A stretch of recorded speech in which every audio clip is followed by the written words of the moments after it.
En este panel, como dije, tenemos los internacionales y la mayoría son argentinos porque, bueno, Argentina tiene muchos buenos traductores y eso es lo que pasó.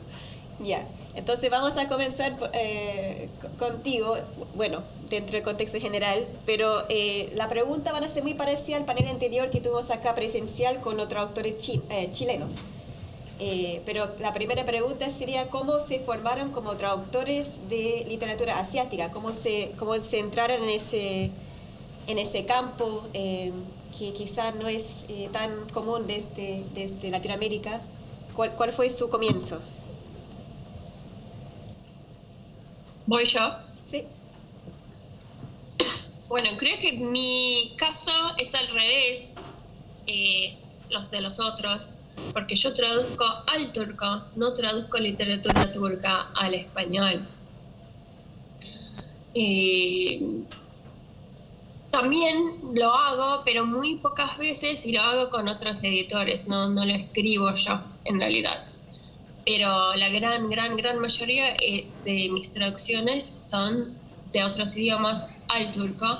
¿Cómo me formé? En realidad yo no estudié traductorado, yo estudié filosofía con un enfoque en cine y idiomas, lenguas extranjeras.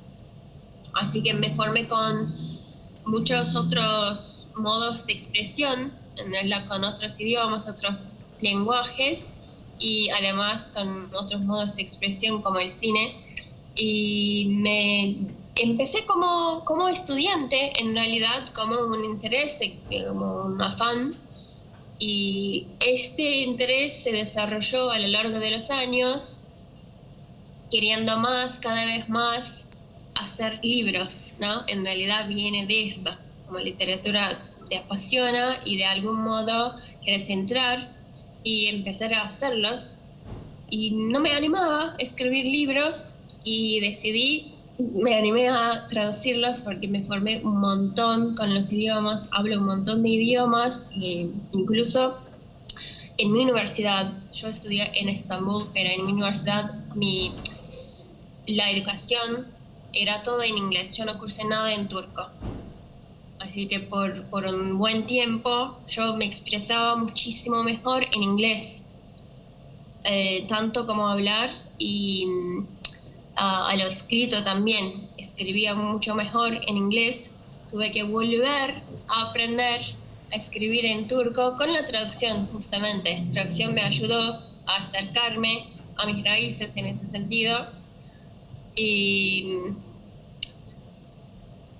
con la idea de un viaje largo, en realidad quería conocer esta parte del mundo, en algún momento de hacer muchas cosas con los idiomas, con la escritura, con traducciones, varios tipos de traducciones.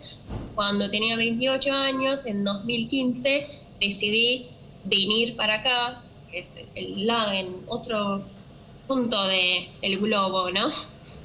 Hice este gran viaje y hace 8 años, más de 8 años, estoy investigando literatura latinoamericana, en particular literatura del Cono Sur, por eso vivo acá, viví 3 años en Uruguay, viví 3 años acá, viajo mucho a Chile, a otros lados también, y investigo y me apasiona esta literatura de esta parte del mundo y esto es lo que quiero llevar a mi país, a mis lectores. Por eso me formé a lo largo de los años con una trayectoria larguísima. Así sigo, estoy muy feliz, conforme con mi decisión. Sí, Vano es la traductora de muchos autores muy conocidos, desde Pedro Lemebel hasta Alejandro Zambra al turco. Y interesante porque Turquía es parte de Asia donde, o sea, no piensen en Turquía necesariamente cuando piensen en Asia, así que me parece una invitada excelente. Claro, es Medio Oriente. No, en realidad mi gran obra es El Quijote. Esto Claro. me hizo traductora. Traduje El Quijote al turco. El Don Quijote al turco. Excelente. Bueno, ustedes no pueden ver, pero tenemos la sala llena acá y están aplaudiendo, así que... ya, vamos a seguir con Martín y Felipe Castañet. ¿Qué tal? ¿Cómo andan? Estoy un poco resfriado, así que tengo la voz gangosa. Bueno, mi origin story, como dirían en las historias de superhéroes, tiene que ver con mi abuela, porque ella me invitó a estudiar japonés, a aprender japonés con ella. Cuando yo tenía 15 años, el día anterior a que cumplía 16 años, me llamó por teléfono y me dijo: ¿querés empezar japonés conmigo mañana? Eh, y detrás de eso, algo común a mi generación, es que siempre vivimos, ¿no? Afectados por la historieta, la animación y los videojuegos japoneses. Para dar solo un ejemplo, no sé, cuando yo tenía 8 años, para pasar de nivel el videojuego de Family Game, es decir, de Nintendo, de los Caballeros del Zodíaco, teníamos que anotar la contraseña en katakana, lo cual es algo que es completamente alienante para alguien que no conoce el silabario. Eh, entonces, digamos, para resumir, tenía un gran bagaje, ¿no? de la tradición japonesa, eh, a través de estos medios que les decía. Entonces, bueno, cuando empecé a estudiar el idioma, yo me dedico a la literatura. No hay nada en la universidad, digamos, que estudie la literatura japonesa.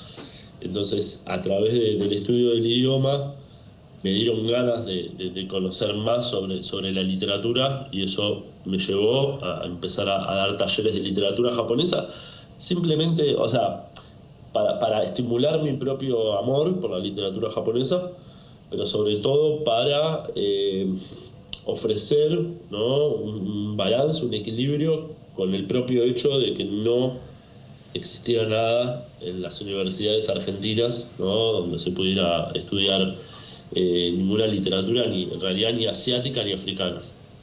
Así que nada, mi aporte empezó por ese lado. Excelente. Y bueno, Martín es un conocido escritor también, así que su lado así de traductor o de que da talleres japoneses me parece un lado que hay que conocer más de eso. Ya vamos a seguir con Miguel Ángel Petreca, conocido traductor de chino. Hola, buenos días, ¿qué tal? Bueno, mi formación, bueno, yo tengo una formación originalmente de letras, estudié letras en la UBA, que es una formación, bueno, que de por sí ya te da un montón de herramientas y que vas a pasar el resto de tu vida agradeciendo haber pasado por ahí. La verdad que es una excelente formación. Te forma como lector, ya de por sí, como lector intenso. Y mientras hacía la carrera de letras, ahí en la UBA, con amigos poetas, empecé a interesar el tema de traducir poesía china. Yo en ese momento no estudiaba poesía china. Y ahí fue un poco el origen del interés en general en la poesía china y en la traducción. Algunos años después, todavía en la carrera, tardé algunos años en terminarlo, empecé a estudiar chino en Buenos Aires, porque ya en esa época, además, en Argentina había bastantes lugares donde estudiar, ¿no? Como que en los 2000 había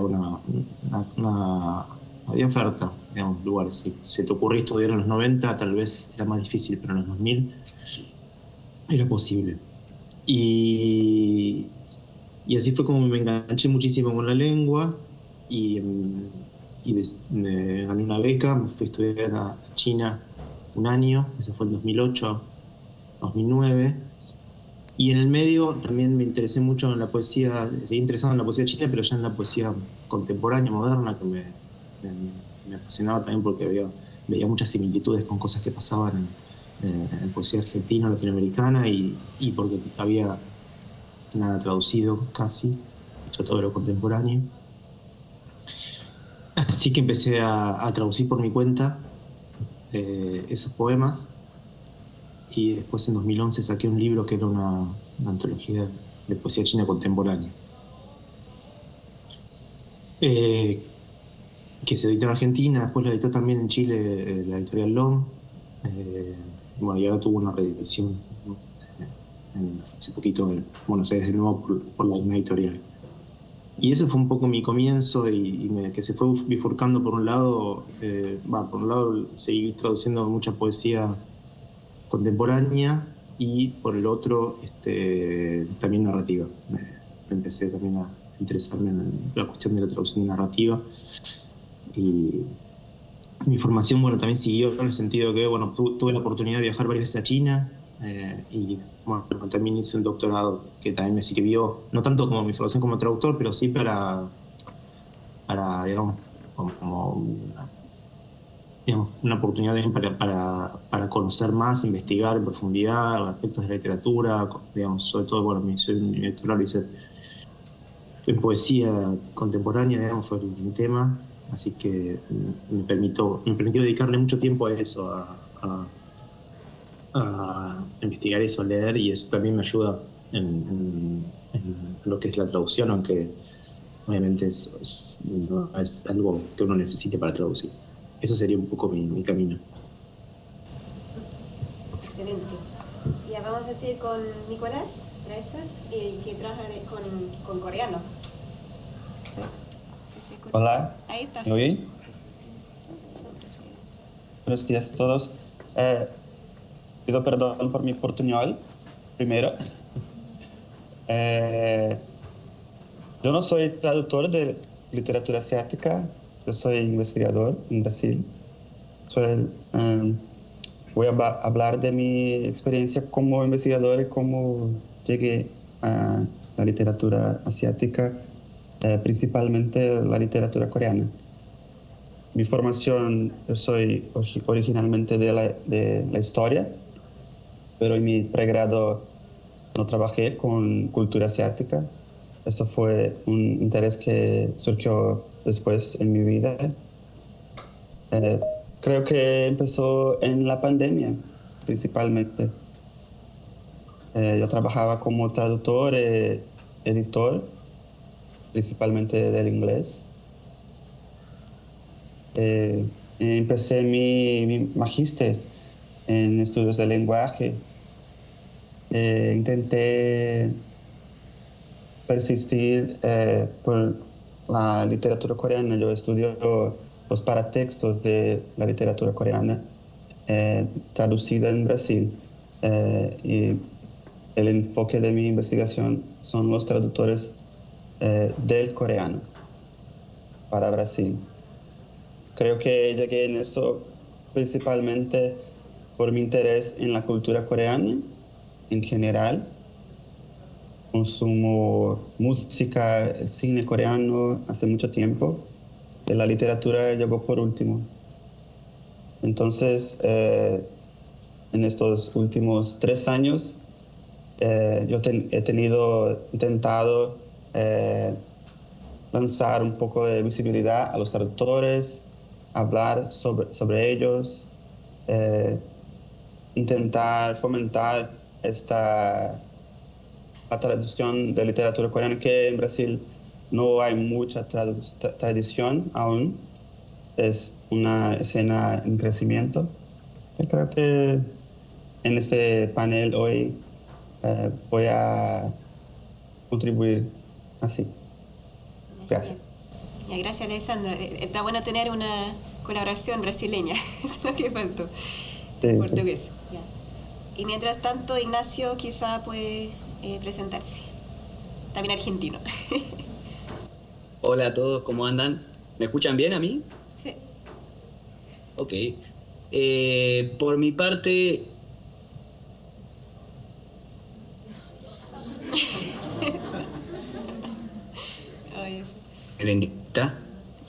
¿Ahora sí me escuchan? Sí. Ok. Y estoy en la misma situación que Banu, hubo una tormenta y acá el wifi es una lotería. Y yo llegué también de manera, por lecturas adolescentes, de manera indirecta, no por el idioma, sino por lecturas de Ezra Pound y Kerouac, muy de manera rara, que en Los Vagabundos del Dharma cuenta cómo Gary Snyder traducía a Han Shan. Y lo que intentamos hacer en Buenos Aires Poetry, nos dedicamos a presentar textos que no son accesibles en español, y hacemos un esfuerzo enorme por presentar casi de manera periódica, como si fuera un medio periodístico, traducciones todos los días. Y ahí fue donde empecé a meterme mucho en la literatura, en la poesía asiática, más importantemente para nosotros la china. Tenemos un corresponsal que es Wang Xin, un poeta que Miguel Ángel incluye en un libro lindísimo, es El País Mental. Y nada, ese es el trabajo que hacemos. Es un proyecto en el que trato yo como editor de literaturas asiáticas presentar los poemas que nos gustaría leer en español y bueno, hacer revista y no libros, lo que estoy haciendo por ahora, aunque ya tenemos algunos proyectos para llevar adelante junto con Juan. Es difundir todo lo que se pueda, mostrar que la poesía extranjera y especialmente la asiática puede ser un catalizador enorme para lectores y para poetas, ya que en la revista somos poetas y traductores principalmente. Y bueno, y de ese momento, leyendo cualquier cosa, siempre veía los poetas chinos que a mí me gustaban, especialmente la Tang, la dinastía Tang, que a mí me apasiona y desde hace años que los vengo estudiando, y los vengo estudiando también de manera académica, con artículos, etcétera. Así que es un trabajo tal vez más humilde, pero muy apasionante también para mí. Sí, llama mucho la atención de que muchos traductores son poetas. Es como la misma mentalidad. Leila, ¿tú eres Nicolás? Sí, a ver, ¿ahora me Sí, escuchan? se escucha. Bueno, pero creo que sin la cámara. Ahora voy a tratar de solucionarlo con el celular. Bueno, les cuento como radio. Yo me dedico al estudio del coreano hace más de 10 años. Estudié en Buenos Aires. Soy traductor.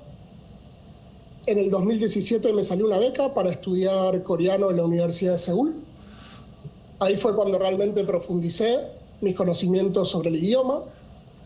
Y yo lo que sentía con el coreano es que, al menos en Argentina, en Latinoamérica, realmente la producción literaria era muy poca. Había muy poca literatura. En España también. Y además de la necesidad de traducir, vi la necesidad de crear una editorial que sistematice un poco la publicación de literatura coreana, que no se centre solamente en novedades, en lo que te presentaba algún agente literario, en las modas, sino empezar a hacer una sistematización de lo que es la literatura coreana. Ese sería el proyecto mío con Juaranga Editorial.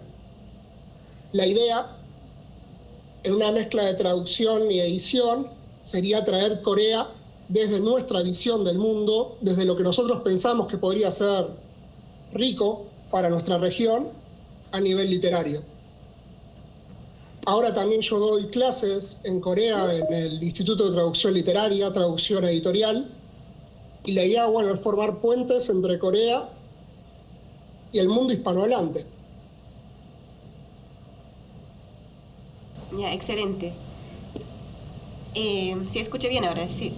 Bueno, eso como manera de presentación está bien. Y ahora vamos a preguntar cosas muy parecidas a lo que preguntamos en el panel anterior sobre, por ejemplo, su proceso de acercarse a los libros. ¿Cómo van encontrando los textos que terminan traduciendo? Y ¿cómo lo ofrecen a los editores? ¿O funciona al revés, que los editores proponen el texto y ustedes traducen?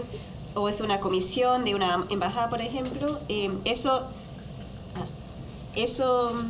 queríamos saber, como su proceso de elegir y los textos. Podemos hacer el mismo orden que antes, así que Vanu primero. En mi caso, como yo traduzco más que nada literatura latinoamericana, de acá investigo.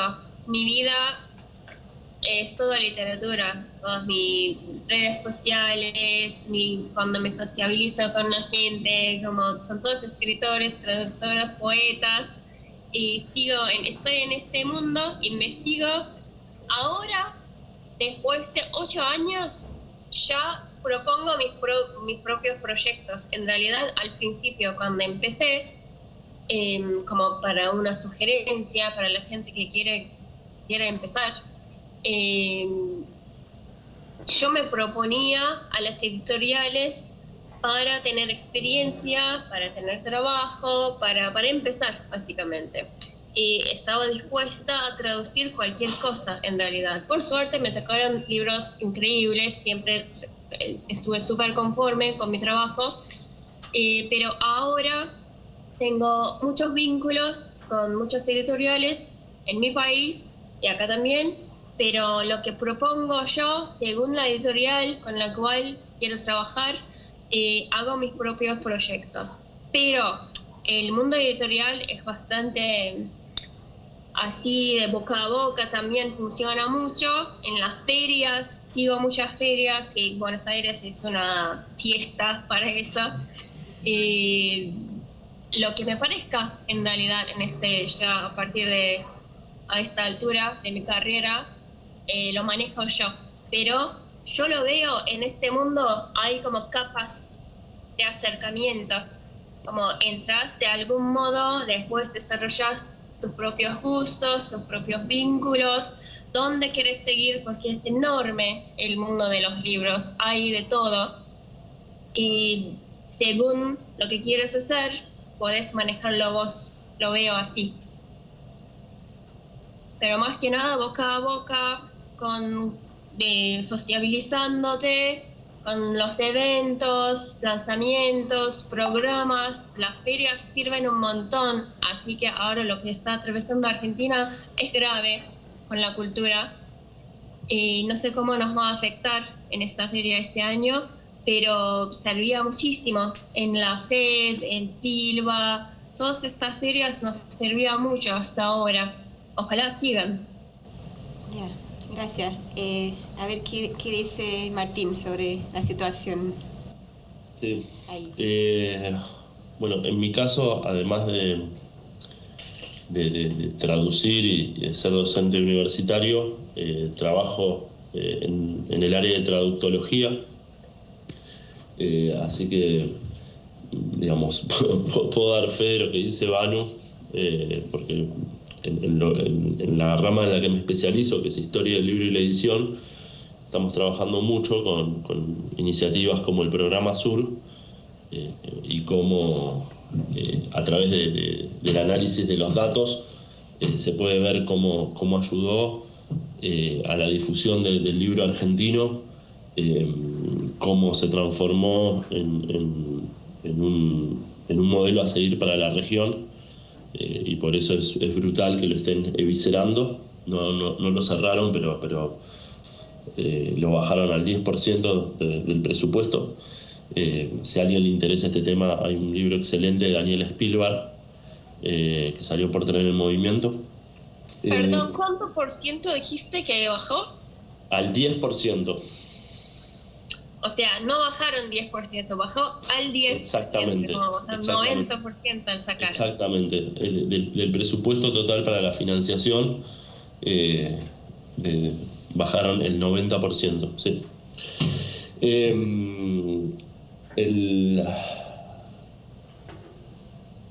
Respondiendo a la pregunta que habías hecho, bueno, en mi caso, yo como traductor del japonés, como no soy en realidad traductor del japonés, sino que estoy empezando, lo único que hago es haiku, porque hay muchísimo por traducir y disfruto mucho, ¿no? la forma, y se adapta, digamos, a la manera en que fui estudiando japonés, y estoy terminando de preparar una antología, lo cual, digamos, se adecúa mucho, digamos, a mi forma de trabajo a ver, digamos, cuáles son, digamos, dentro de lo que se ha publicado, digamos, cuáles son los lugares, digamos, que están menos explorados, y hay muchísimos lugares que todavía faltan por explorar. Y en otros casos, lo que sí hice, no traducciones indirectas, porque no me van, por más que lo respeto, porque a veces es la única manera en que pueda llegar una obra, pero me parece que es una política muy interesante para discutir, y que creo que fue más valiosa en décadas pasadas, cuando precisamente no había, como recién decía Miguel, con respecto al chino, antes de la llegada, por ejemplo, de los institutos Confucio, ¿no?, del 2000 más o menos para adelante. Me parece que en la actualidad sí hay traductores como para poder hacer traducciones directas. Ahora, para poner un ejemplo, MC, bueno, en realidad Seix Barral, ¿no?, otro de los sellos de Planeta, está reeditando Kawabata, yo participé de las gestiones, ¿no?, para que los nuevos libros de Kawabata se tradujeran directamente del japonés, que terminó siendo con la traducción de Tanaoshima. Pero, por ejemplo, a la hora de reeditar País de Nieve, quizás la obra más emblemática de Kawabata, reeditaron la traducción de Juan Forn, ¿no?, que por otra parte también es muy emblemática, al ser, digamos, un editor importantísimo. Pero que, bueno, tiene las no sé qué palabra poner, las características de una traducción indirecta, en este caso desde el inglés. Y bueno, cerrando lo que quería decir, como no hago traducciones indirectas, encontré que sí había mucho para traducir, y es lo que empecé a hacer a través de las narrativas de la diáspora. Es decir, en mi caso, yo que trabajo con japonesa, pero también podría ser coreana norteamericana, ¿no?, taiwanesa norteamericana, aquellos autores, muchas autoras de la diáspora, hijas, ¿no?, de inmigrantes, ¿no?, que publican en inglés, pero que en la obra dialogan mucho, ¿no?, con, obviamente, la cultura de origen, incluyendo el lenguaje. Entonces hay, por ejemplo, muchas estrategias de bilingüismo literario y de autotraducción. Y me parece importante destacar que a través de un análisis que hice, analizando otras traducciones, no hechas por mí, sino por otras personas, de estos casos de la narrativa de la diáspora, es importante que esas traducciones, esos traductores tengan cierta formación en el otro idioma, ¿no?, que maneja la autora. Por ejemplo, para decir uno de los casos que estudié, Aki Shimazaki, ¿no?, que es japonesa pero que emigró a Canadá y escribe en francés. Es importante que el traductor o traductora, ¿no?, al español, ¿no?, del francés original de Shimazaki también tenga una base, aunque pequeña, pero que tenga una base de japonés, porque después se producen errores. Así que, bueno, eso es la manera en la que llego a los libros, estudiando la diáspora, en mi caso, como traductor. Muy bien. Ya, gracias, Martín. Y, bueno, Miguel Ángel. Sí, bueno, en mi caso, sí, también tuve la suerte, en realidad, en general, de poder elegir no trabajé hasta ahora, no, algún caso de encargo he tenido, pero es bastante excepcional. En general, tuve la oportunidad de proponer los textos, y esto en realidad también porque, bueno, cuando sos traductor de alguna lengua que tal vez no es tan, digamos, de las más conocidas, o que los editores mismos no conocen tanto, uno funciona también un poco como scout, o funciona también como dando una especie de información sobre lo que pasa, ¿no? Entonces tenés, lo cual está buenísimo, pero también es verdad que es un montón de trabajo extra también, porque también a veces implica realmente estar todo el tiempo tratando de estar al tanto de la actualidad y de buscar cosas. Cierto que diría que tal vez incluso si trabajar con un encargo, que te toque un encargo, que está buenísimo, bueno, y tuviste que hacer tanto trabajo para buscarlo, no está mal tampoco.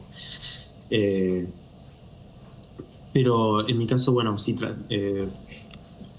fui buscando cosas. Cuando empecé trabajando con poesía, bueno, yo, bueno, en ese momento, cuando el primer viaje que hice, que fue un año, ahí de hecho ya conocí a muchos de los poetas que después traduje. Y a partir de ellos se abrió un mundo, ¿no? Se abrió un montón de recomendaciones y de cosas, bueno. Así que esto es un poco también lo que dijo Van recién, ¿no? Que te vas armando como una red de vínculos que se va un poco retroalimentando y ampliando, y bueno, de ahí surgen cosas. Y después, cuando empecé a traducir narrativa, también el primer libro que traduje narrativa fue una antología de cuentos contemporáneos, y para traducir ese libro yo estuve, bueno, no es que fui exactamente para eso, pero tenía planeado volver a China después del año que había estado, bueno, y lo pude hacer. Estuve 6 meses y aproveché esos 6 meses para investigar, entrevistar gente, y a partir de ahí surgió esa antología, surgieron los autores de esa antología, también a partir de recomendaciones.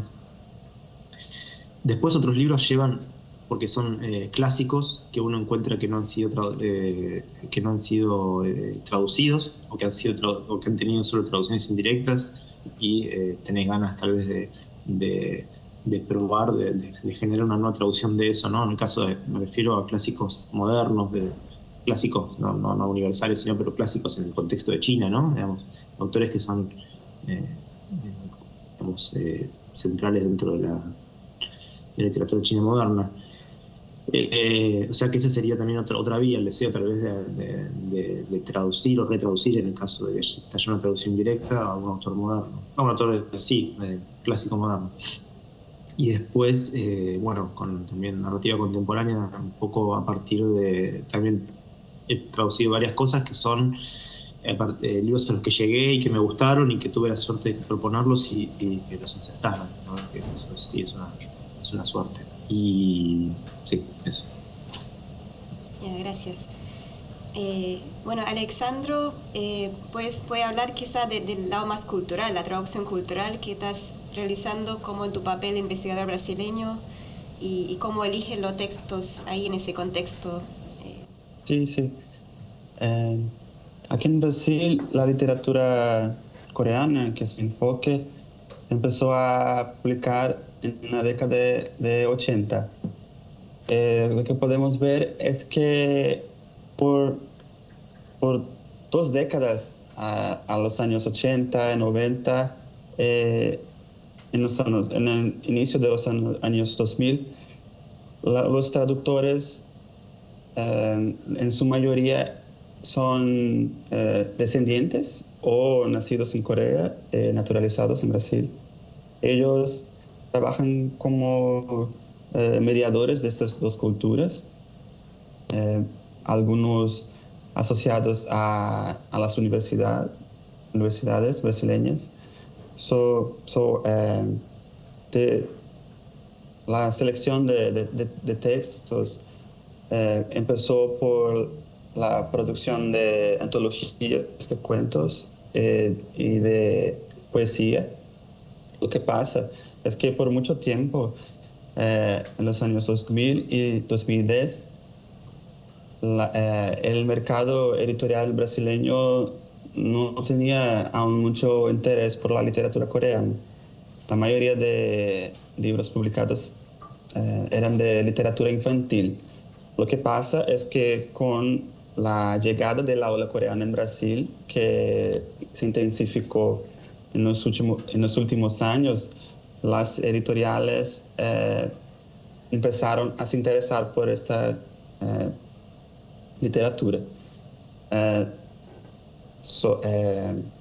esta manera, el ciclo ¿cómo puedo decir?, cambió. Primeramente partía de los traductores en sus contactos con LTI Korea, en Korea Foundation, y ahora las editoriales despertaron ese interés por la literatura coreana en Brasil.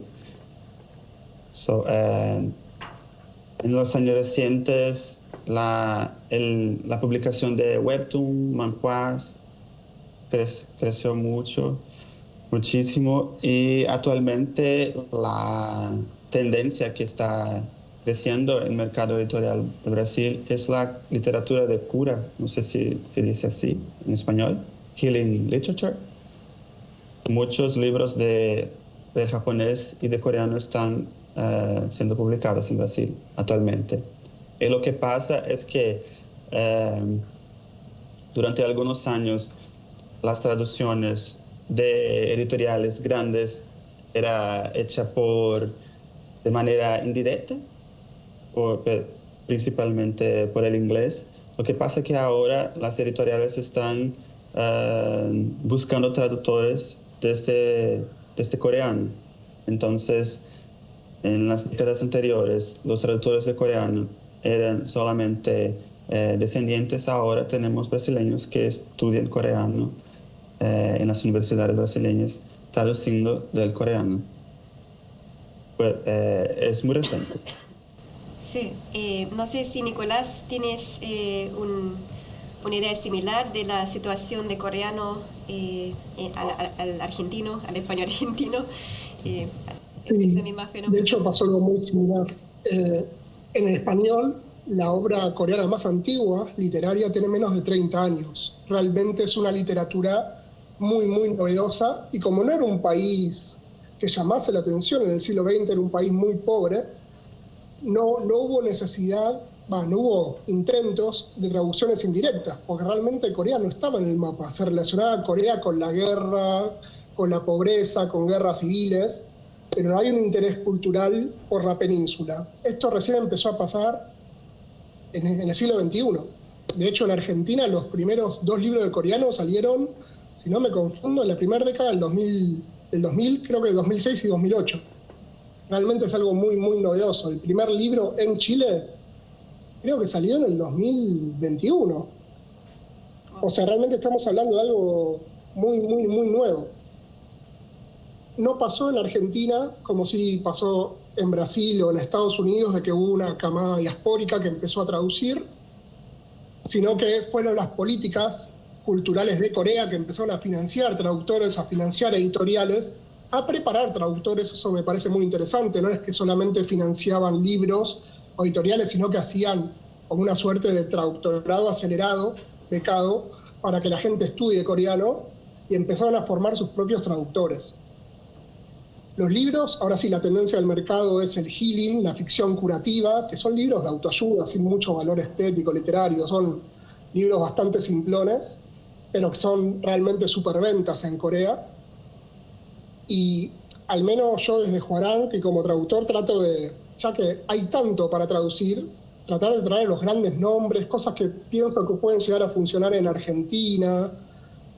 Y como dijeron acá, mediante ferias, mediante contacto directo con autores, con editoriales. El mundo del coreano todavía es muy chiquito, los traductores nos conocemos todos, los editores nos conocemos todos, y hay como, bueno, una comunicación bastante fluida con qué ver y qué no ver. Yo lo que al menos estoy buscando desde Argentina es no caer en lo que pasa con otras lenguas, que es ver qué se traduce en Europa, qué se traduce sobre todo en inglés y francés, y que recién después llega al español. A mí me interesa tener un contacto directo con Corea y no que algo sea legitimado en Estados Unidos o en Inglaterra mediante el inglés para que sea interesante para nosotros. Que ahora con la moda coreana está empezando a pasar un poquito eso.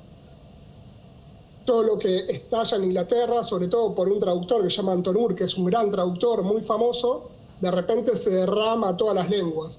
Y eso está buenísimo. Felicitaciones por él, pero a mí la búsqueda editorial de traducción de literatura viene por otro lado, un poco más íntima con nuestra lengua y con nuestras costumbres. Y bueno, para cerrar ese punto contigo, entonces tú eliges tus libros así directo con tu contacto coreano, no por el... Ya. Sí. Perfecto. Y Ignacio, bueno, como editor en Buenos Aires Poetry, ¿cómo eliges los textos ahí que van llegando? Lo que hacemos es casi un trabajo, como dije antes, es presentar lo que nos gustaría que haya publicado en español. Entonces, de siempre leemos, traducimos, y eso obviamente tenemos el costo de que traducimos de manera indirecta, que es irresponsable en muchos modos, pero creo que es uno de los costos que asumimos para dar inmediatez a las traducciones. Lo que queremos, justamente, de la mano de lo que dice Nicolás, es no llegar tarde, y por eso, como decía antes, las publicaciones que son periódicas, lo que estamos es todo el tiempo. A veces eso hacemos de arqueólogo, a veces nuestro trabajo de traductor no es poético en sí mismo, sino es una especie de arqueología que hacemos de autores y tradiciones y movimientos. Incluso cuando hacemos artículos, hacemos crítica de esa poesía, es más un acercamiento a los lectores, es para aumentar el interés, es para lo que nos gustaría el día de mañana, es que todo eso esté en libros hechos por expertos y por traductores que son capaces de acercar los poetas de primera mano. Pero lo que nos interesa para hacer eso es también generar un interés previo. Pero sí, es totalmente, en algún sentido, es una edición basada en lo que nos gusta leer directamente. A veces son poemas individuales que nos mandan. Como dije, tenemos un corresponsal que está en China y otra es Michelle Ye, que es una académica de la Universidad de Davis, que nos está pasando todo el tiempo información, y las traducciones las hacemos de ella. Pero sí, a veces no buscamos en la poesía en sí misma, sino la voz, la otredad. Yo creo que es algo de eso. Muchas gracias. Ahora sí me acordé que sería lindo elegir cada uno un texto, o sea, un libro o un autor y su proceso de trabajar con ese texto de autor, como sus desafíos y también su lado lindo, no sé, pero para ir un poco más así al grano, para hablar de un texto en particular, cada uno y su experiencia con ese texto. Podemos comenzar con Vano de nuevo. ¿Pero quieres que leamos un fragmento? Como hablar un poco de su experiencia trabajando con un texto en particular. De todos los textos que he hecho, elegir uno. Puedo mostrar. Porque estaba en ese plano muy abstracto, ¿no? Para ir un poquito hablando de algo más particular. Bueno, el texto más importante de mi vida, obviamente, fue esto.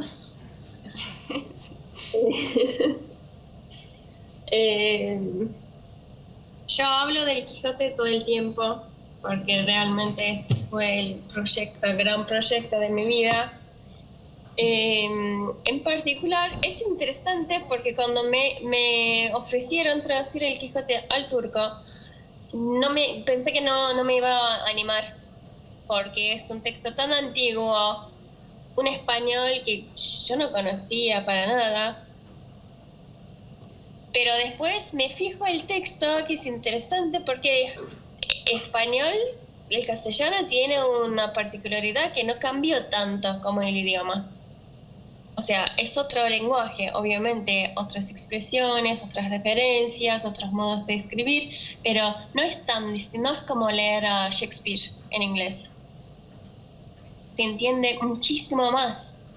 Además, en Turquía tuvimos una revolución lingüística. Nosotros, si miras a los textos desde hace 4 siglos, así como en la época del Quijote, no entendés nada, absolutamente nada. Es otro abecedario, casi otro idioma, es otra cosa. Por eso yo pensé que no iba a poder.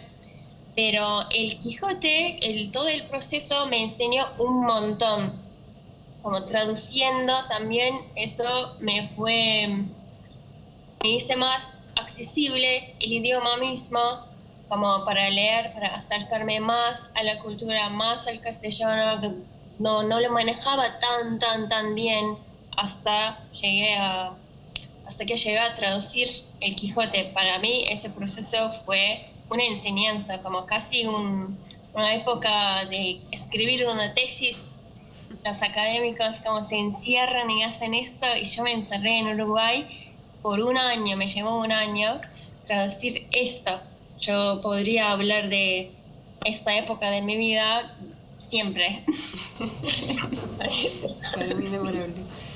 Y, bueno, hay muchas formas de locura. Me parece que los traductores tienen una forma muy bella de locura. Ya vamos a seguir con Martín. ¿Cuál es un texto que es muy así importante para ti? Sí. Para vos. Me impresiona que Banu lo haya logrado en un año.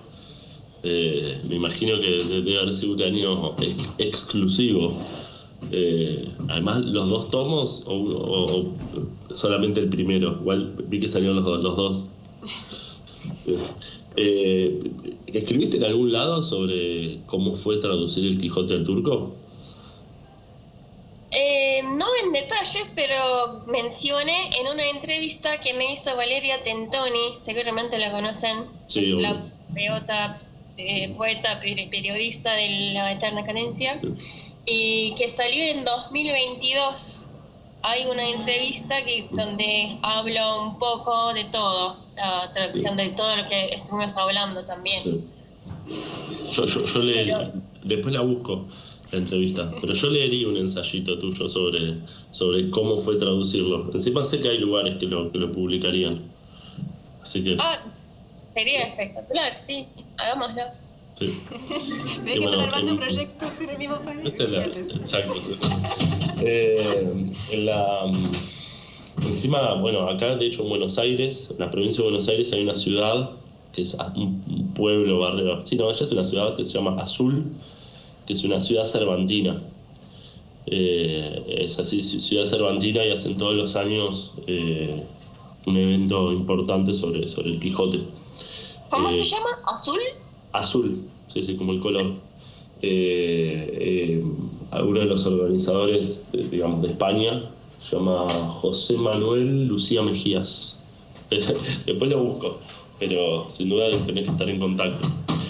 En cuanto a los libros, bueno, a mí el que más me marcó fue 17 sílabas de Hisayo Yamamoto, una de estas autoras que les comentaba de la diáspora japonesa en los Estados Unidos, porque fue uno de los textos por los cuales yo empecé a traducir. Yo lo empecé a traducir para poder darlo en clase. Yo doy clases en literatura norteamericana en La Plata y ahora también en la UCA, y nosotros siempre tuvimos una visión, ¿no?, de la literatura norteamericana como algo pluralista, con muchas tradiciones, y no dábamos nada de literatura asiática americana, y mi mentor, Gabriel Matelo, me pasó el libro de Yamamoto. Entonces yo empecé a traducir cuando no había traducido nada en mi vida, simplemente para poder dictar, ¿no?, los cuentos en clase. Y a lo largo de mi carrera empecé a publicar un montón de traducciones, ¿no? Habré sacado, 10 libros de traducciones por encargo, pero mientras tanto es como que iba mentalizándome, ¿no? Iba traduciendo los cuentos de Yamamoto, consiguiendo editorial, y eventualmente un día surgió la formalización, y terminó saliendo con la edición de Vanina Colaiovani en su editorial Cumulus Nimbus. Vanina Colaiovani, como editora de Gog y Magog, es la editora de Miguel Ángel, de Un País Mental, así que yo tenía muchas ganas de trabajar con ella. Y son cuentos que yo amo, ¿no? Este libro que se llama 17 sílabas de cuentos, y me gusta mucho, digamos, esto de tener la oportunidad ahora de poder mencionar ese origen, porque también es una muestra de cómo la universidad, ¿no?, ahora que está atacada, la universidad pública, también sale hacia afuera, digamos. No es un claustro, ¿no?, como usamos la palabra, digamos, desde la Edad Media, sino que lo que hacemos en la universidad en múltiples ocasiones tiene la oportunidad de salir hacia afuera, como en este caso en forma de libros. Muy bien. Y Miguel Ángel, de todos tus libros, ¿podrías hablar de uno en particular que te marcó? Bueno, no, hablaría tal vez del libro, uno de los que estoy traduciendo ahora, que ya que estamos hablando ahí, ustedes están ahí en Chile, y es un libro que toca a Chile, porque es un diario de viaje de un escritor chileno a Chile, en ocasión del cumpleaños de Neruda, cuando cumplió 50 años. Neruda hizo un super cumpleaños, invitó a todo el mundo, todos sus amigos de la cultura así del mundo, y entre ellos estaban dos poetas chilenos, y uno de ellos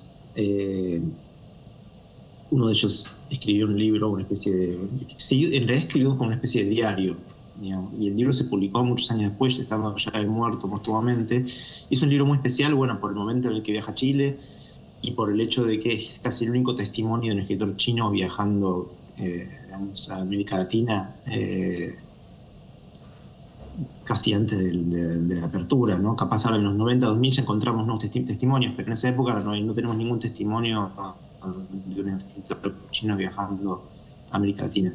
Y bueno, ahí narra el encuentro con Neruda, narra un montón de cosas que tienen que ver con Chile también de ese momento. Y ese libro, bueno, además de que es muy lindo, porque me permite estar un poco a caballo entre China y América Latina, tiene algunas dificultades especiales justamente por el tipo de escritura, que es un diario, y un diario hecho por un chino sobre América Latina, entonces él translitera los nombres como él los piensa o como él los escucha, entonces hay que recuperar los nombres, ¿no? Hacer una investigación para tratar de recuperar los nombres de las personas que encuentra. Bueno, y es un libro, bueno, por eso, que tiene una parte de investigación también que me resultó muy, muy, muy agradable de hacer y que, bueno, espero poder terminar ahora en breve. ¿Y cómo se llama ese libro? El libro se llama, en chino sería más bien como diario de viaje, pero bueno, en argentino o chileno se va a llamar Diario de Viaje a Chile. Diario de Viaje a Chile, excelente. Ya, y gracias. Alexandro, hay un libro como investigador que te ha tocado, que puede recordar. Creo que puedo hablar de... Así que yo traduzco del inglés. Entonces, yo tengo la voluntad de, en el futuro, organizar una antología de escritoras coreano-americanas en portugués. Destaco el trabajo de Teresa Ha-kyung-cha, fue una escritora coreano-americana que publicó en la década de 80. Y actualmente el trabajo de Franny Choi, es una poeta coreano-americana muy interesante.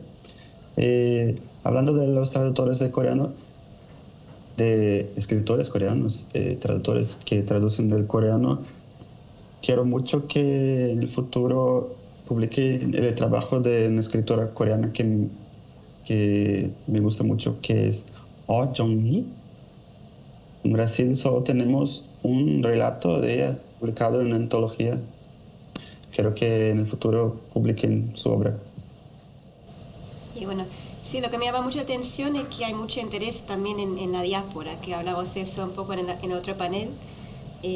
Bueno, quizá por una parte porque está en inglés o francés, o un idioma que es quizá más accesible, pero también porque hay mucha diversidad cultural ahí y interesante trabajar ese tema. Sí, aquí en Brasil los escritores de diáspora que son publicados son los que hacen éxito, ¿no? Jin Lee, Michel Zahner. Me interesa a los que no son tan populares. Claro, y además, bueno, la comunidad de inmigrantes tiene su papel importante también, como acaba de decir. Exacto. Bueno, y Nicolás, hay un libro de coreano que puedes comentar. Y un libro que a mí me marcó fue el primero de coreano que traduje, A Vista de Cuervo, de Yi Sang. Él es el poeta vanguardista más importante de Corea, una vida muy trágica. Él vivió durante la ocupación japonesa, muere a los 26 años por culpa de la policía japonesa, y lo interesante de su vida fue cómo trató de vivir ese momento que estaba prohibido escribir en coreano, así que él, parte de su obra es en coreano, parte en japonés, y la parte que más me interesa a mí es la mezcla del japonés y el coreano, que es como un libro muy extraño, se llama Vista de Cuervo. También tiene otros poemas mixtos, y bueno, fue como un gran desafío traducirlo porque es complejísimo, mezcla japonés, mezcla coreano, utiliza mucho ideograma clásico, y ese proyecto, que ya es un proyecto en la editorial, porque todos los años lo traducimos con 3 traducciones nuevas, es como una suerte de homenaje a este poeta, y siempre elegimos todos los años 3 lenguas mixtas. Por ejemplo, la última que hicimos fue una mezcla de Cocoliche, que es italiano con español, holando-argentino, que es una mezcla de holandés con, argentino, y quichuaniol, que es quechua, una lengua indígena argentina, con español. Y la idea es como resucitar al poeta, jugar con esa mixtura de lenguas que él hacía tan bien, y traerlo, no centrarnos solamente en lo que es la contemporaneidad coreana, sino ver su historia, que es muy rica. De hecho, el premio literario coreano más importante se llama Premio Isang, en honor a él. En Brasil hay una gran traducción corregida por Haroldo de Campos de su obra, que es increíble. A Haroldo de Campos le gustaba mucho ese poeta, y es como mi primer amor con lo coreano. Sí, me gusta esa idea de lenguaje híbrido también, ¿no? Mezclando 2 o más idiomas, y todos los desafíos que eso trae también. No sé cómo, o sea, alguien tiene que tener una formación en los 2 idiomas, y eso sí, no es tan común. O sea que es muy interesante eso. Y Ignacio, como editor, no sé qué texto te gustaría comentar. Y yo voy a optar por uno justamente es casi blasfemo, que es Katai, pero justamente porque a mí, como un ignorante de lo que son las lenguas directas, para los hace años, me reveló cierto optimismo, y me parece loquísimo el fenómeno de alguien que no sabía la lengua, que le llega un manuscrito de lejos, hecho por gente que estaba aprendiendo la lengua. ¿Cómo se puede emprender esa tarea quijotesca, ahora que estaba Banu, de traducir no solo un idioma que no conoce, sino la versión antigua de ese idioma que no conoce, con las instrucciones de gente que no conocía bien el idioma? Y a mí, como un lector que no conocía esas literaturas y que todavía hoy busca conocerlas más, a mí me dio una cierta luz al final del camino.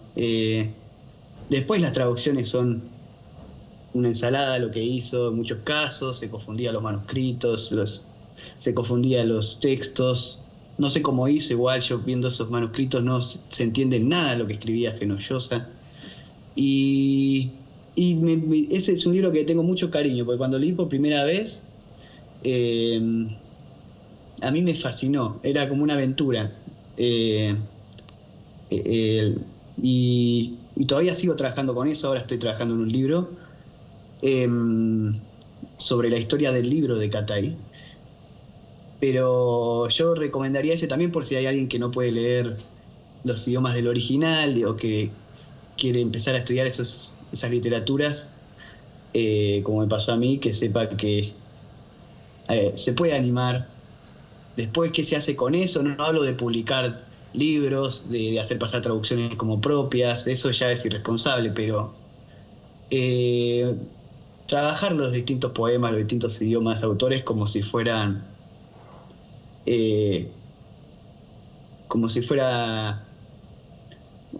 algo que no pasa nada, pues realmente no es gratis, hasta que se publica y genera otras consecuencias que no hay que hacer, como digo, no sé, hay que publicar, no hay que ser responsable, pero a mí ese libro tengo mucho cariño por esas razones. Sí, me gusta ese comentario sobre lo lúdico casi de hacer traducciones, porque suena muy solemne todo lo que estabas hablando, pero por algo estamos en esto también, es como el juego del lenguaje, Sí. Sí, sí. Hay un placer en eso también. Bueno, esa palabra responsable quizá tiene que ver, hay maneras de hacer la traducción, pero ese impulso lúdico me gusta. Ya tenemos unos 15 minutos más, así que voy a preguntar una cosa más sobre cómo ven el panorama actual de la traducción, bueno, en su campo, su país, cómo ven lo próximo, no sé, 5 o 10 años. ¿Cuáles son las tendencias en la traducción de literatura asiáticas que ven ahí? Y parece que la Habano ya no tiene conexión, así que estamos con los 5. Así que vamos a comenzar con Martín. Bueno, justo yo estaba comentando, ¿no?, sobre el tema de las traducciones. Cuando hablamos del programa Sur, obviamente estamos hablando del fenómeno de la extraducción de la literatura argentina, pero sí lo podemos seguir pensando con respecto a programas similares para los casos de intraducción, como recién nos contaba, por ejemplo, Nicolás. Yo creo que, digamos, ante el panorama actual, en gran parte, digamos, se van a proseguir a seguir buscando subsidios, lo cual implica también un recorte, ¿no?, digamos, de los libros publicados, que ya se da junto con otro recorte, que es primero los libros que están vencidos, ¿no?, en los derechos de autor. Hay muchas editoriales que se apoyan en eso, digamos, para poder subsistir. Por ejemplo, es el caso también el Caracol. También el Caracol, una de las pocas o casi únicas, debería decir, editoriales en Argentina que están, iba a decir en realidad en Latinoamérica, ¿no? También está Noctámbula en Chile. Las dos, en realidad, para ser precisos, no son exclusivas, ¿no?, de literatura japonesa, como si pasa con Hwarang con respecto a la coreana, pero las dos colecciones más fuertes que tienen sí son de literatura japonesa, también el Caracol y Noctámbula. Y en el caso de también el Caracol, todas las obras que tienen son obras, ¿no?, cuyos derechos de autor están vencidos. Y eso en el marco argentino, ¿no?, que hay tan poco, digamos, dinero, yo creo que eso es algo que se va a acentuar cada día más. Además, porque está acompañado de algo que es una especie de, no sé si decirlo monopolio, ¿no?, pero sí condiciones un tanto extorsivas por parte de las editoriales españolas, porque lo que se está viendo cada vez más es que cuando negocian los derechos de autor, estas editoriales españolas exigen comprar los derechos para toda la lengua española. Y eso es un problema, porque si bien hay algunas editoriales que llegan a la Argentina, digo a la Argentina, ¿no?, para no hablar de cómo llegan al resto de Latinoamérica, pero en algunos casos hay varias que hacen un esfuerzo por llegar a Argentina, hay unas pocas que imprimen en Argentina. Hay una iniciativa muy interesante que se llama Contexto. Contexto es una agencia de difusión de editoriales españolas, como por ejemplo Impedimenta o Nórdica, y lo que hacen es imprimir en Argentina para que el costo del libro sea accesible para el lector argentino. Entonces son la verdad movidas que son muy loables. Pero hay otras editoriales, ¿no?, que exigen estos derechos para todo el ámbito hispanohablante, y después lo cierto es que no los mueven, ¿no?, en Latinoamérica, o hay que conseguirlos a precios que son realmente desorbitantes. Así que en ese contexto, ¿no?, en que las editoriales, digamos, cada vez asumen más ese control regional sobre Latinoamérica a partir de los contratos firmados, prestar atención a los libros, digamos, que quedan libres de derechos, se vuelve cada vez más necesario. Y en el caso de Japón, hay un caso interesante, es un caso interesante porque ellos hicieron una extensión cuando pasaron de los 50 años de vigencia a los 70 años de vigencia.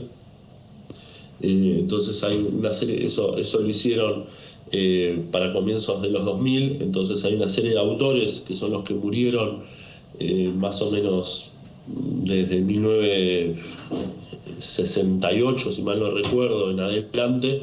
De pronto hay un gap de 20 años. Entonces hay muchos autores que accedieron al dominio público más temprano que en otras latitudes, por esto de los 50 años de la muerte del autor. Pero bueno, ya hay otros, ¿no?, que cada vez nos estamos acercando más a la fecha. Así que bueno, hay que tener todas estas consideraciones, pero me parece que son cosas que son interesantes para charlar, porque por ejemplo yo estoy opinando sobre lo que conozco, que es el caso de la literatura japonesa, pero bueno, al hablar con mis colegas, que ya lo he hecho, digamos, en ámbitos privados, sé que el asunto de el acceso a los derechos de traducción es algo central y realmente interesante para discutir. Sí, es un tema importante eso de los derechos, y siempre los traductores profesionales hablan de eso porque es un tema de verdad. Y bueno, para decirte, mencionaste Noctámbula, tenemos la suerte de tener la editora con nosotros hoy presencial, la Mónica Rulli, y también varios traductores de su equipo, así que están todos escuchando.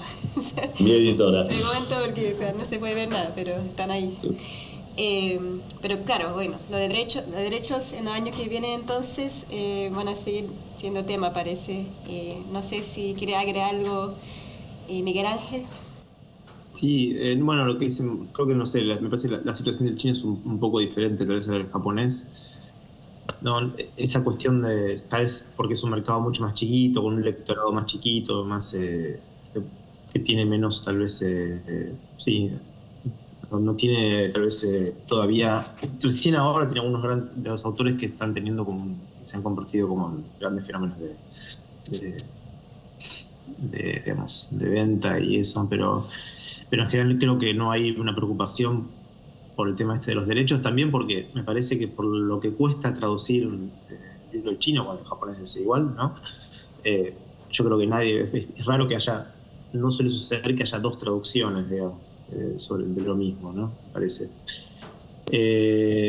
Respecto a igual cómo se ve el panorama, sí, yo lo veo incierto, la verdad, porque por varias razones. Por el lado de cómo va a evolucionar ese pequeño lugar que se abrió para literatura china, bueno, en Argentina, en América Latina, ¿no? En el caso de Argentina, por todas estas cosas que hablaron ya los colegas también de la situación y también de lo caro que son los libros, también va a repercutir, sin duda.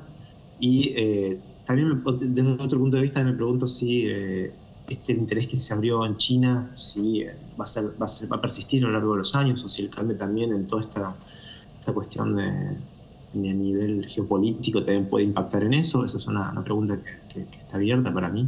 Digamos, si puede haber ahí un cambio de la visión sobre China y un cambio de interés en China. Y por el otro lado, también son traducciones que exigen mucho tiempo, mucho esfuerzo y que, digamos, requieren subsidios. Sin subsidios, la verdad es que una novela de 300 páginas del chino que vas a estar estando 2 o 3 años traduciendo es imposible, digamos, porque no hay manera. Y hasta ahora esto fue posible, bueno, porque China tenía una política de subsidiar, tiene un interés en que su literatura se traduzca, se conozca.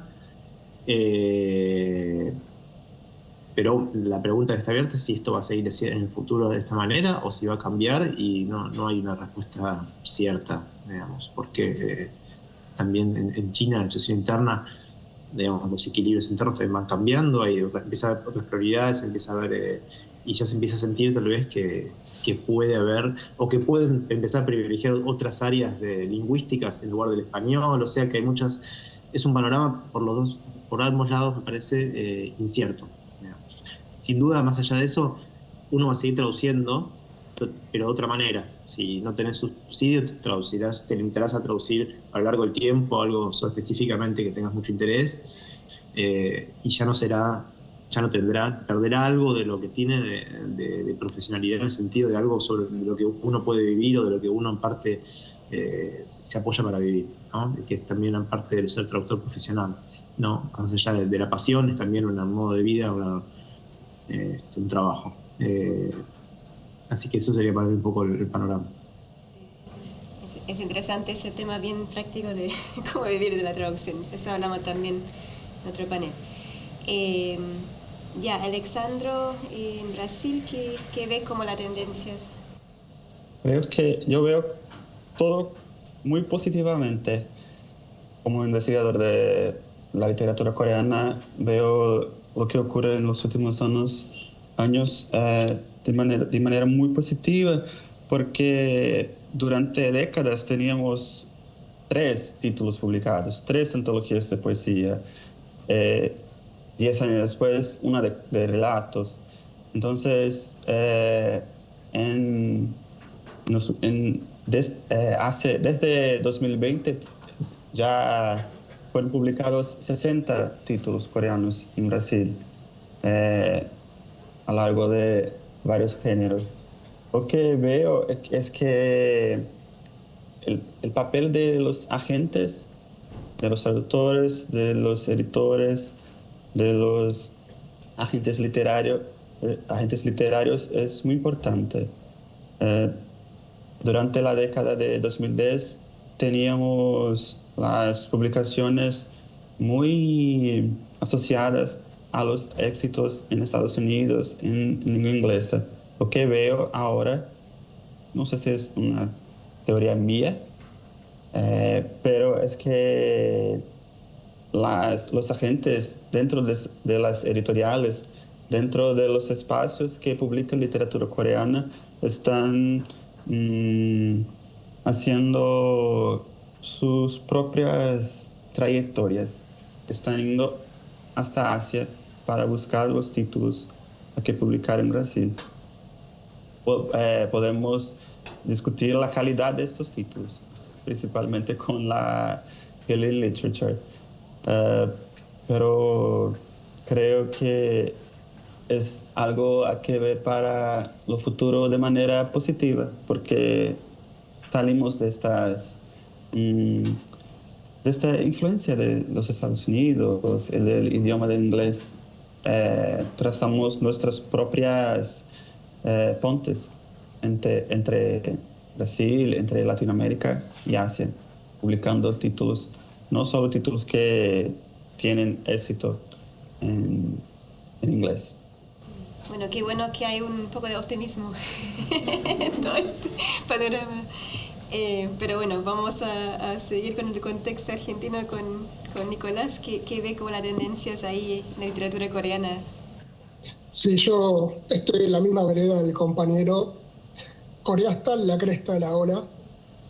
Realmente vemos lo que pasó hace 10 años, ahora hay muchísimos libros traducidos, no solamente en Argentina, sino en toda la región. Realmente es como una ola que no para y se creó un ecosistema muy saludable por esto de las políticas culturales de Corea, que el gran problema, que siempre es el dinero, Corea lo solucionó con grandes subsidios bastante generosos.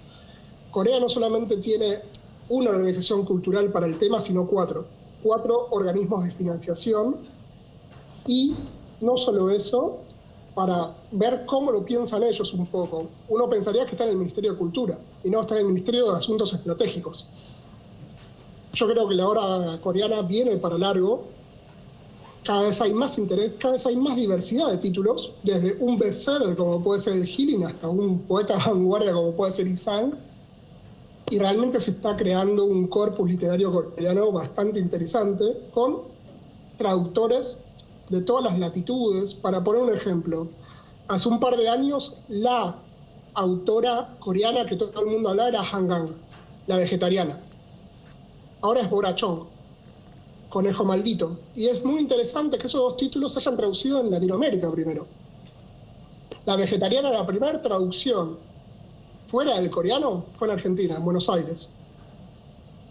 Y si bien Bora Chong ya se había traducido al inglés primero, se descubrió primero en Latinoamérica.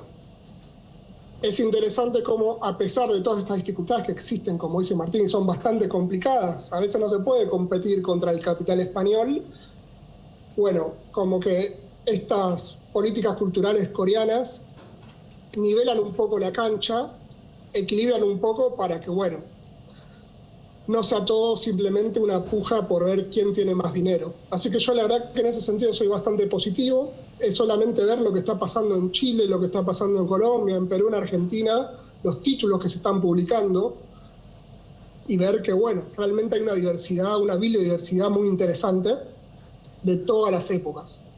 Desde clásicos, como puede ser Hong Kil-tong del siglo XVI, hasta Bora Chong, que es una autora que se publicó en 2022 su libro, en 2023 ya lo tenemos en español. Hay una velocidad de traducción muy interesante, el famoso pali pali coreano. Sí, es súper interesante eso de la política cultural también, que Corea está haciendo cada vez más fácil encontrar los buenos libros, y eso ayuda a que la traducción sea más veloz también, ¿cierto? Que no hay que ir para allá a buscar, sino ofrecen su biblioteca acá, etc. Y para finalizar, quizá, Ignacio, no sé qué idea tienes sobre las tendencias en la traducción.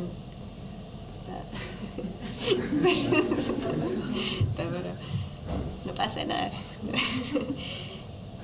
O sea, mientras tanto, no sé si lo demás tiene alguna última palabra para ofrecer sobre la traducción asiática, sobre su experiencia, sobre, no sé, los desafíos, las posibilidades, antes de finalizar este panel. Uy, se me trabó, Ignacio disculpa. volvió, ya. Menos mal. Por un lado, soy optimista en que hay mayor voluntad de colaboración entre Asia y América Latina. Como dicen los chicos, se hacen cada vez más festivales en conjunto, por lo menos en China, por ejemplo, cada vez en China hay más festivales que llaman a poetas latinoamericanos también, más traducciones de poetas latinoamericanos. Ahora con este desmantelamiento que se está haciendo, desarmamiento también, no sé cómo van a poder trabajar los que hacen los libros y cómo se van a poder hacer los libros físicamente. Eso es algo que a mí me parece que, no sé, no quiero ser apocalíptico en ese sentido, pero a mí me genera muchas dudas. Así que hay cierta ambigüedad. Que veo que cada vez la gente se está interesando más por lo asiático, por todas las artes.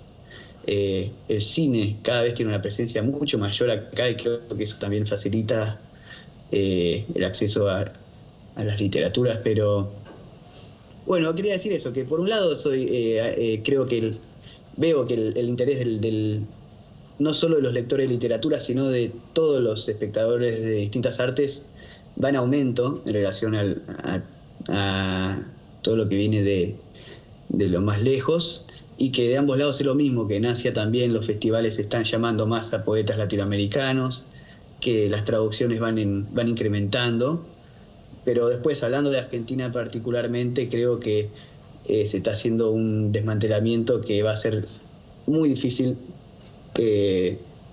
para trabajar para los que trabajan haciendo libros, ya sean traductores, editores, escritores, lo que fuera, investigadores también. Y no solo eso, sino que después llevar el libro a la realidad va a ser...